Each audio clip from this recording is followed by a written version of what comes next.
The night my mother-in-law hit my 1-year-old daughter, I was standing right outside the nursery door, and that is the part nobody in our family ever talks about.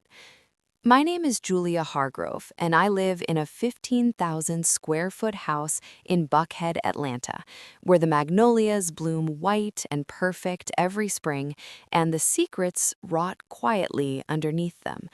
My husband, Nolan Hargrove, is the kind of man who gets his photograph taken for the cover of Atlanta Business Chronicle and then comes home and doesn't remember what his daughter had for breakfast. We have been married 6 years. We have a daughter named Sloane who just turned 1, with her father's dark eyes and my stubbornness, and she is the only real thing in a life built almost entirely out of performance. I want you to understand something before I go any further. I was not naive when I married into this family. I knew Diane Hargrove, Nolan's mother, was difficult. Everyone in Atlanta's old money circle knew it. She wore St. John suits and pearls to casual Sunday brunches, and she had a way of looking at you that made you feel like you'd tracked something unpleasant onto her imported Italian marble. But difficult and dangerous are two very different zip codes, and I had not yet learned where Diane truly lived. Here is where it starts to get interesting. The night everything changed, the night that cracked my entire world open at the seam, began the way most catastrophic nights do, quietly. Sloane had been fussy for 3 days. She was cutting her first molar and nothing was working. Not the teething gel, not the frozen rings, not the rocking. Our night nurse, a lovely woman named Priscilla, had called in sick that evening, and I'd spent most of the day in back-to-back video calls for my interior design firm because we had a major hotel contract on the table. Nolan was in New York for what he described as board stuff, which was his catch-all phrase for anything he didn't want to fully explain. Diane had arrived that afternoon, unannounced as was her habit, and installed herself in the East guest suite with her monogrammed luggage and her particular brand of suffocating helpfulness. I had put Sloane down at 7:30 after 45 minutes of nursing and patting and soft singing. I'd finally gotten her to sleep. I came downstairs, poured myself the first glass of Sauvignon Blanc I'd had all week, and sat at the kitchen island answering emails.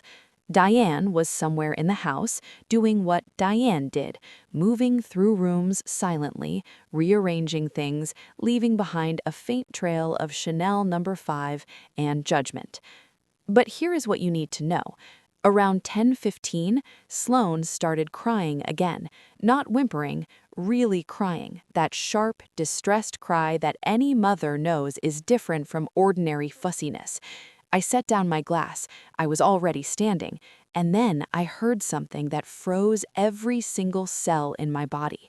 There was a sharp sound, distinct, unmistakable, the kind of sound that a palm makes against something soft.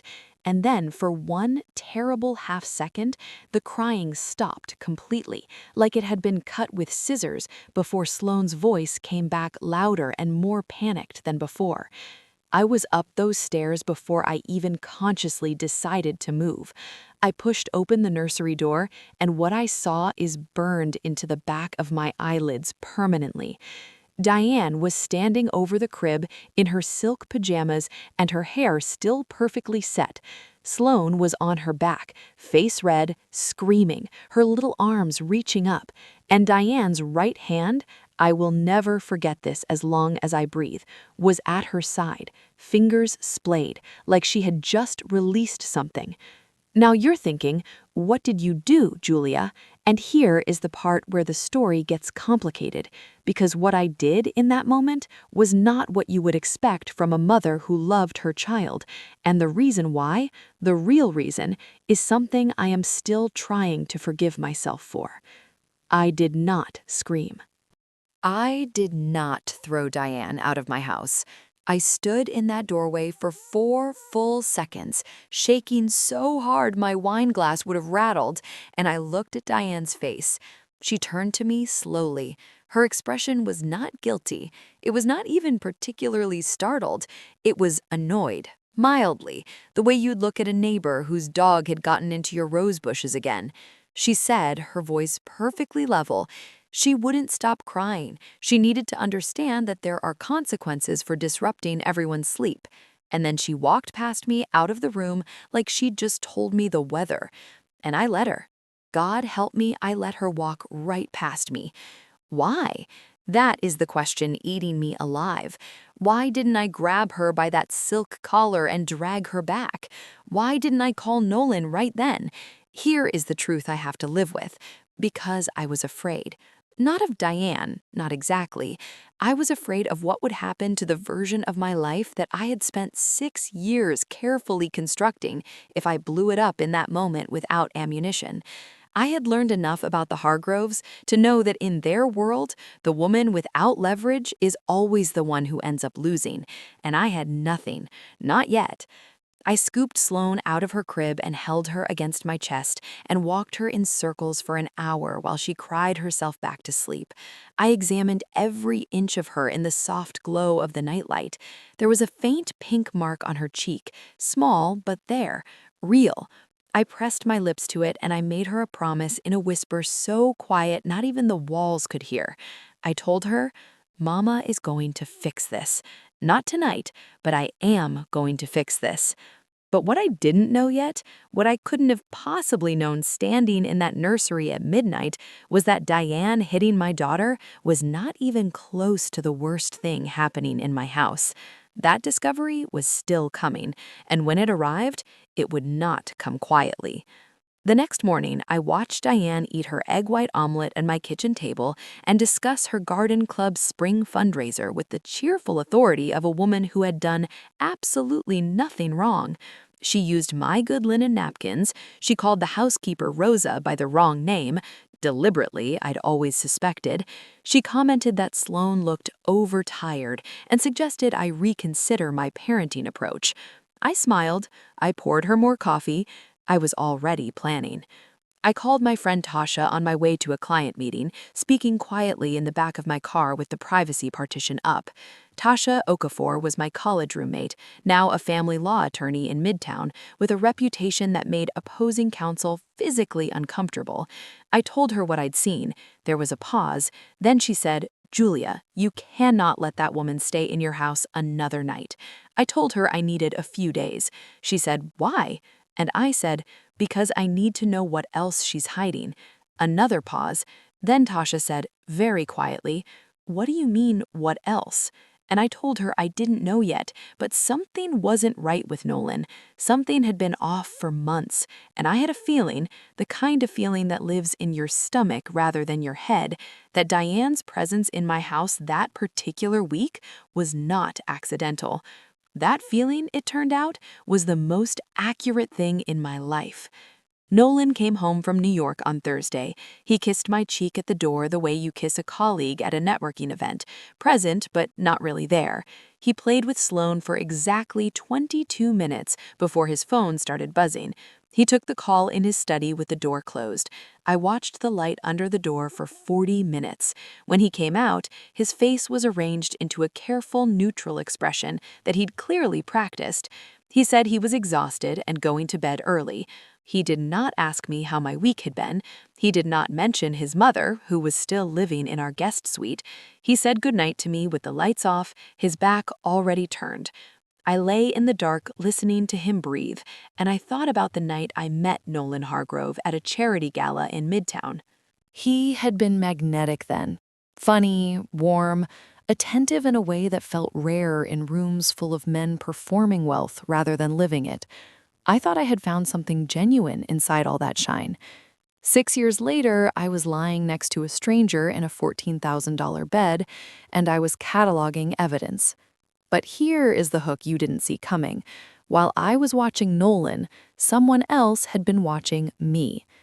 2 days after Nolan got back, Rosa, our housekeeper, who had worked in that house since before I married into it, knocked on my office door. She stood there with her hands clasped in front of her and her eyes doing something complicated, like she was weighing a decision she'd been carrying for a long time. I said, Rosa, what is it? And she said, Miss Julia, I need to show you something. But if I show you, I need to know you will not let them know it was me. I told her I promised. She reached into her apron pocket and pulled out a folded piece of paper. It was a printed email chain. She put it on my desk, said, I found it in the printer tray in Mr. Nolan's study 2 weeks ago. I kept it because I didn't know what else to do. Then she left. I unfolded that paper and I read it twice. Then I sat very still for a long time.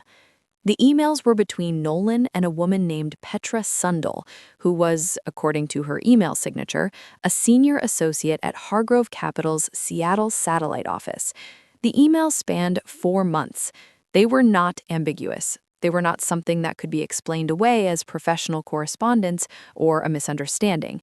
They were the kind of emails you write when you are certain you are the only two people in the world who will ever read them. The kind that start with, I keep thinking about last Tuesday, and end with, I don't know how much longer I can keep pretending. There was one line, one specific line near the bottom of the last email that I read 4 times.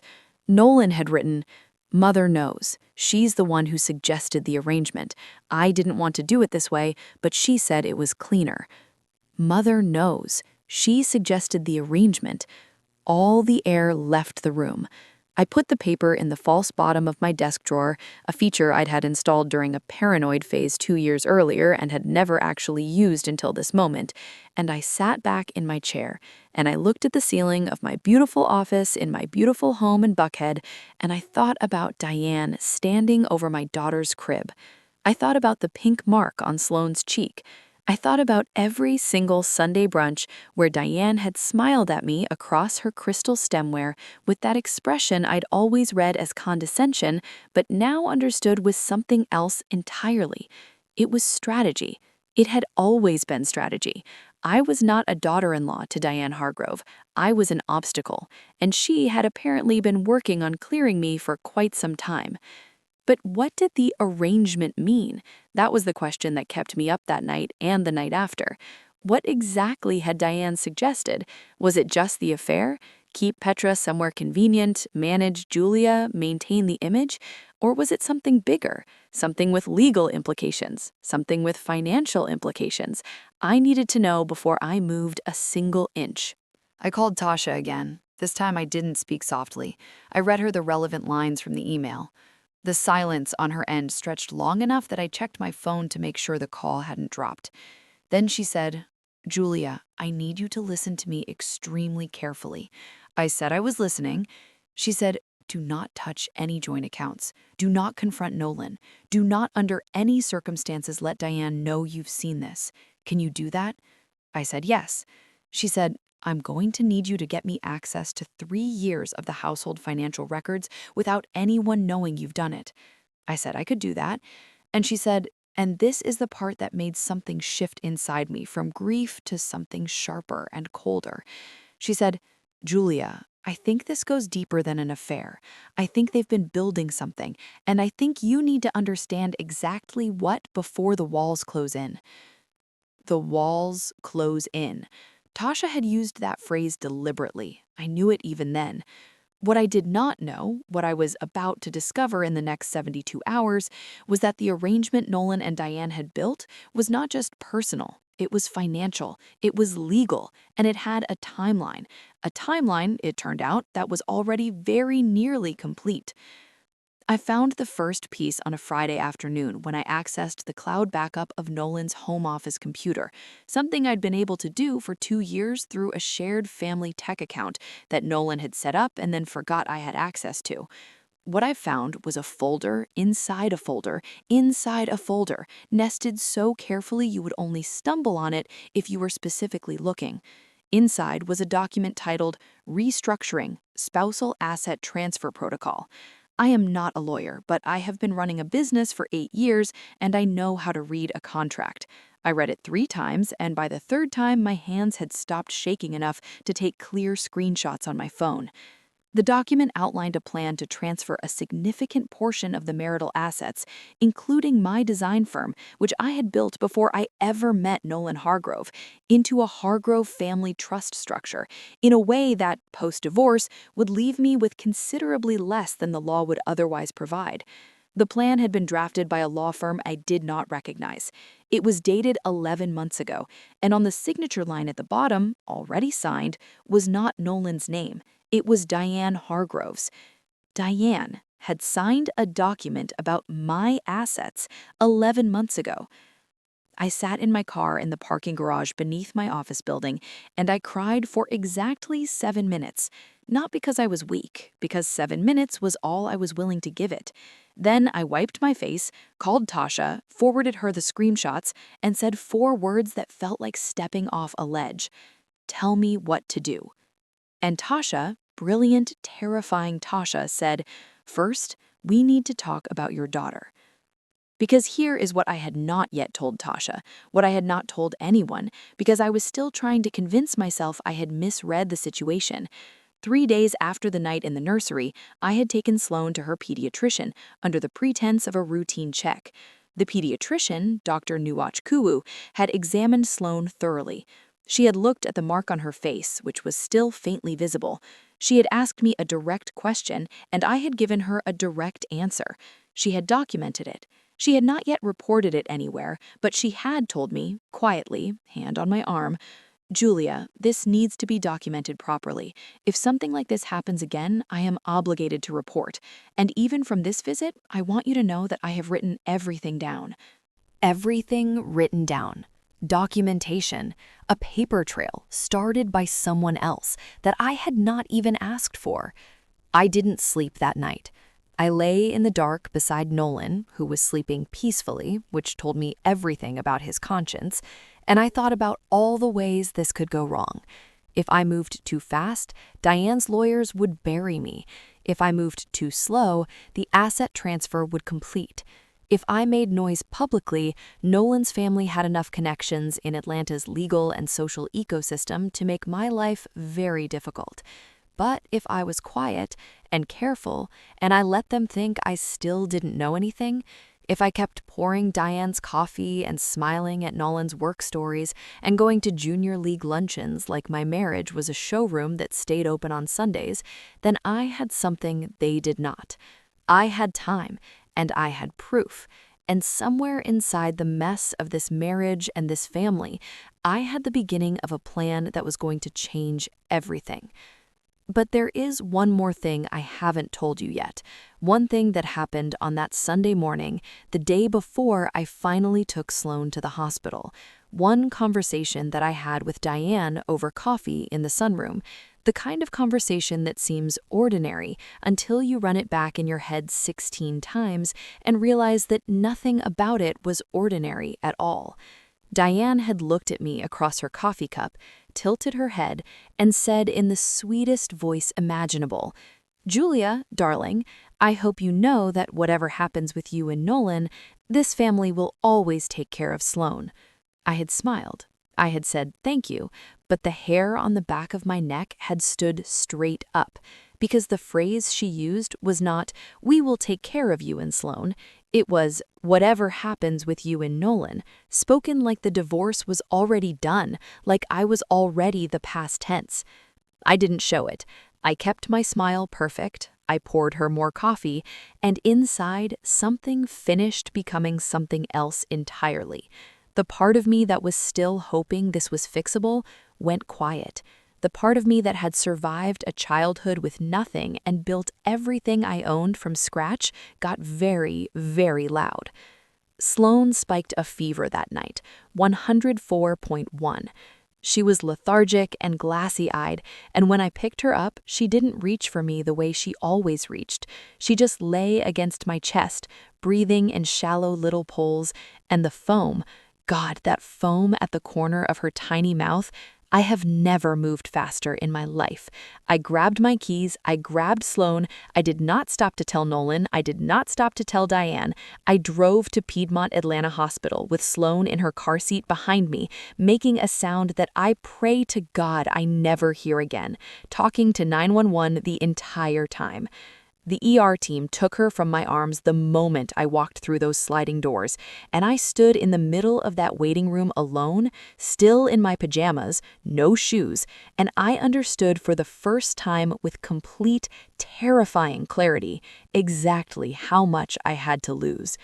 The doctor came out 40 minutes later, Dr. Sandra Ellison, pediatric emergency, calm and precise. She said, "Ms. Hargrove, your daughter is stable, but I need to talk to you about what we found." I followed her into a small consultation room. She sat across from me. She opened a folder. She said, "Your daughter is already showing signs of something that we are going to need to examine very carefully." She paused, and then she said 7 words that rearranged every single atom in the room. And then I heard footsteps in the corridor. Diane's footsteps. I knew them by then, the click of those specific Ferragamo heels on hospital tile, because someone, somehow, had told me which hospital I was in.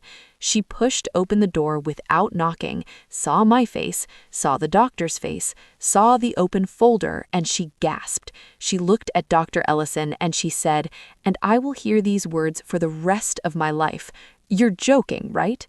When she saw... And I stopped her. I looked at Diane Hargrove, this woman who had stood over my daughter's crib, who had signed documents designed to strip me of everything I'd built, who had orchestrated a marriage and a plan and a quiet demolition of my life. And I said, very calmly, "Sit down, Diane, because we are not done talking yet." The doctor looked between us. The folder sat open on the table, and outside that room, in a way that Diane couldn't see yet, the rest of my plan was already in motion. What was in that folder? What had Dr. Ellison found? And what exactly was already in motion outside that hospital room? Those answers are coming, but I need you to understand first. The woman who walked into that ER terrified and barefoot was not the same woman sitting across from Diane in that consultation room.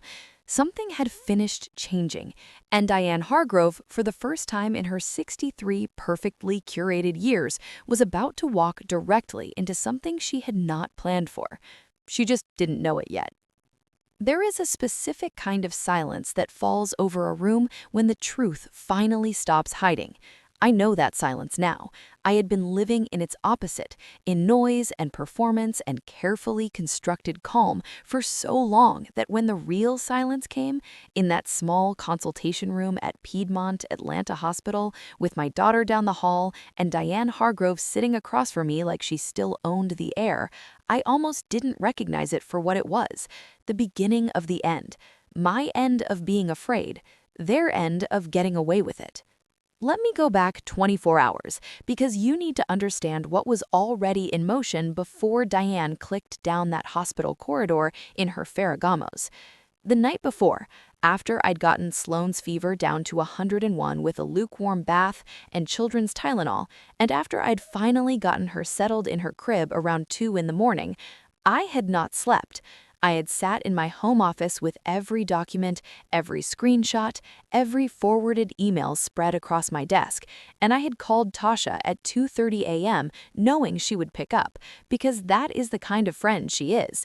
She had picked up on the first ring. I said, "I think it's time."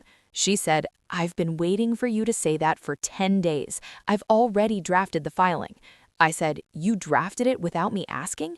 And Tasha had said, "Julia, I've known you since you were 19 years old, wearing borrowed shoes to a sorority mixer and outthinking every girl in the room. You think I didn't know where this was going?" That made me cry for the second time in 2 weeks, which is probably a personal record. While I was driving to the hospital the next evening with Sloane, Tasha was at her office finalizing 3 separate legal actions: a protective order application based on Dr. Nwachukwu's documentation from Sloane's pediatric visit, an emergency filing related to the improper marital asset transfer document I discovered, and a formal complaint to the Georgia State Bar about the law firm that had drafted that document. Because Tasha had identified, upon reviewing the screenshots I sent her, that the firm had a direct relationship with Hargrove Capital that had never been disclosed. That was an ethical violation so significant it made her actually whistle when she found it. Tasha never whistles. So when Diane walked into that hospital consultation room, what she did not know was that at that exact moment, a process server named Kevin Briggs was standing outside the front door of the Hargrove family estate in Buckhead with a thick envelope and very specific instructions about what time to knock. She did not know that her son, my husband, had already been reached by his own attorney, who had received a call from Tasha's office that afternoon outlining in precise, unemotional terms exactly what evidence existed and what would happen next. She did not know that Dr. Ellison had already formally submitted her documentation to the Georgia Division of Family and Children's Services that morning, after I'd called her and said that I was ready for her to proceed. Diane sat down across from me because I told her to, and that, a woman like Diane Hargrove sitting down because Julia Hargrove told her to, was already something new in the universe. Dr. Ellison was still in the room. She had paused when Diane entered, and I had nodded at her slightly. We had already spoken privately for 10 minutes before Diane's arrival, once I understood that Sloan was stable and I had a moment to think. Dr. Ellison was a professional. She understood the situation with the efficiency of someone who had worked pediatric emergency for 17 years and had seen every flavor of family crisis this city could produce. She looked at Diane and said in a voice that had exactly zero warmth in it, "Miss Hargrove, Sr., I was just informing your daughter-in-law that Sloan presented tonight with a febrile seizure triggered by a rapid temperature spike. She is stable and resting. She is going to be fine." Then she paused. However, during our examination, we also noted a healing contusion on her left cheek, consistent with a blunt impact. Given that this matches documentation already submitted to us from her primary care physician, we are obligated under Georgia law to flag this case. Diane's face did something interesting. It didn't collapse. It didn't go pale. It went very, very still. The way a person looks when they are rapidly recalculating rather than genuinely feeling. I had seen that face before. I had just never known what to call it until now. I called it exposed. She said, "I'm sure there's a perfectly reasonable explanation." And I said, "Diane." Just that, just her name, flat and quiet. And she stopped, because something in my voice told her that the version of Julia who would let her finish sentences no longer existed.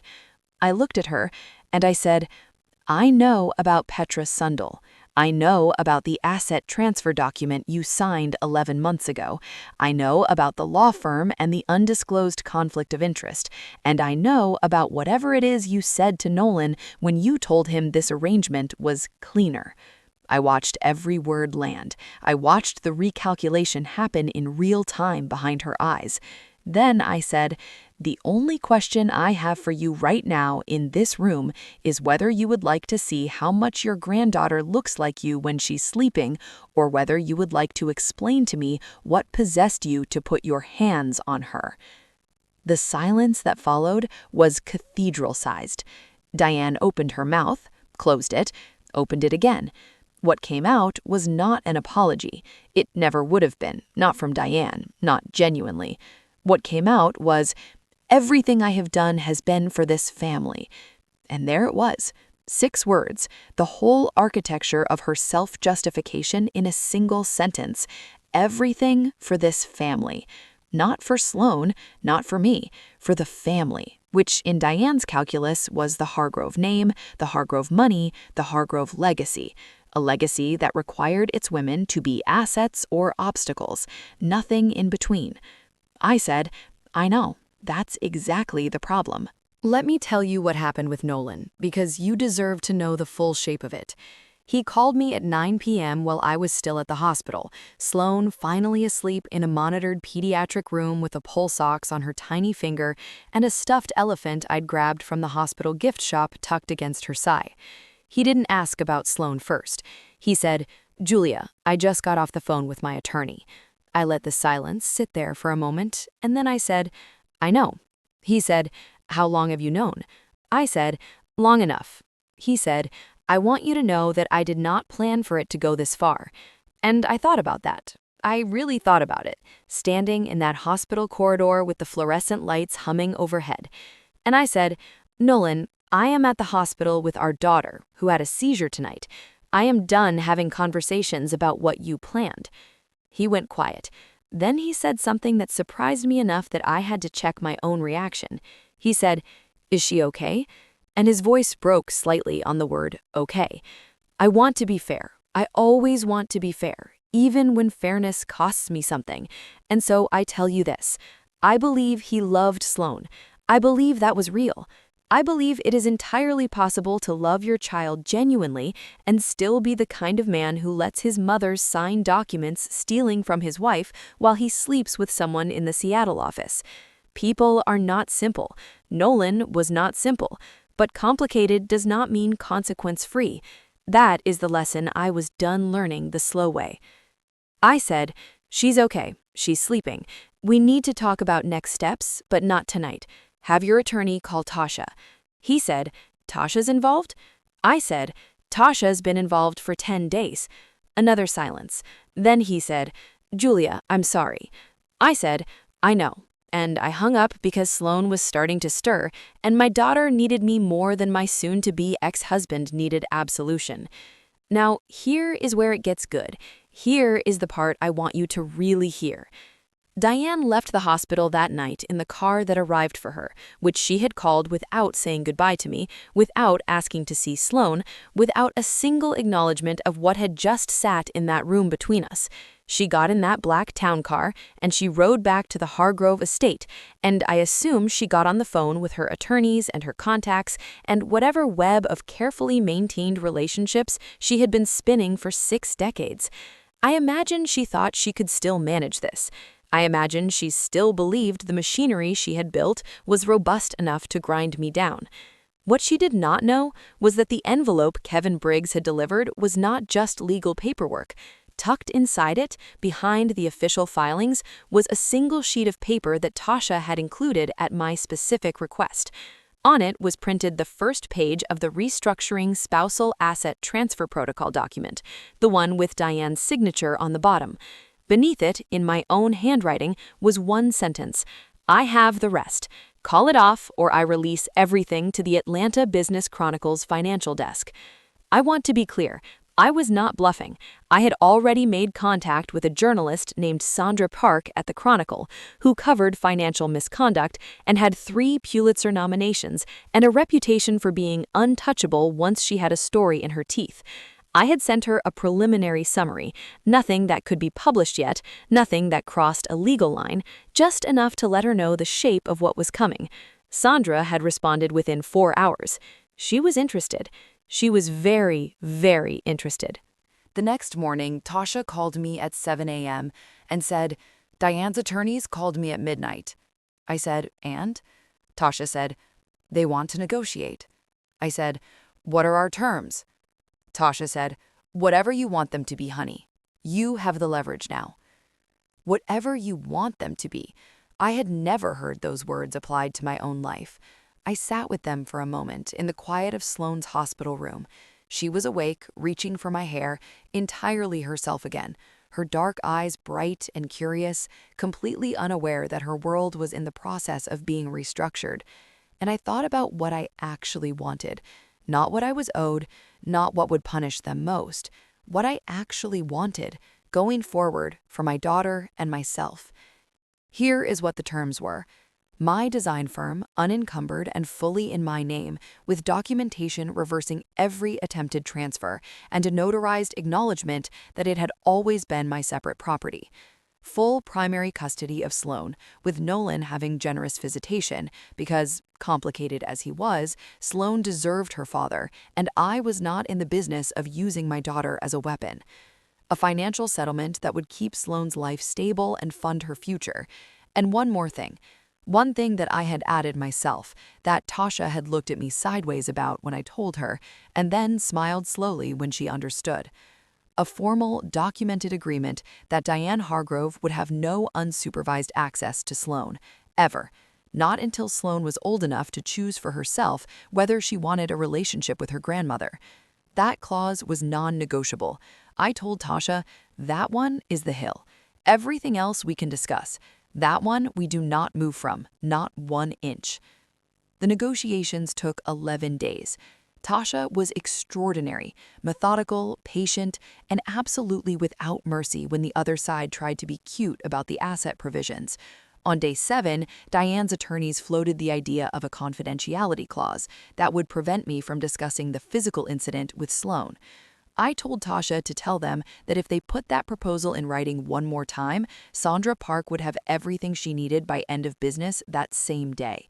They did not raise it again. What happened with Petra Sundell, you're probably wondering?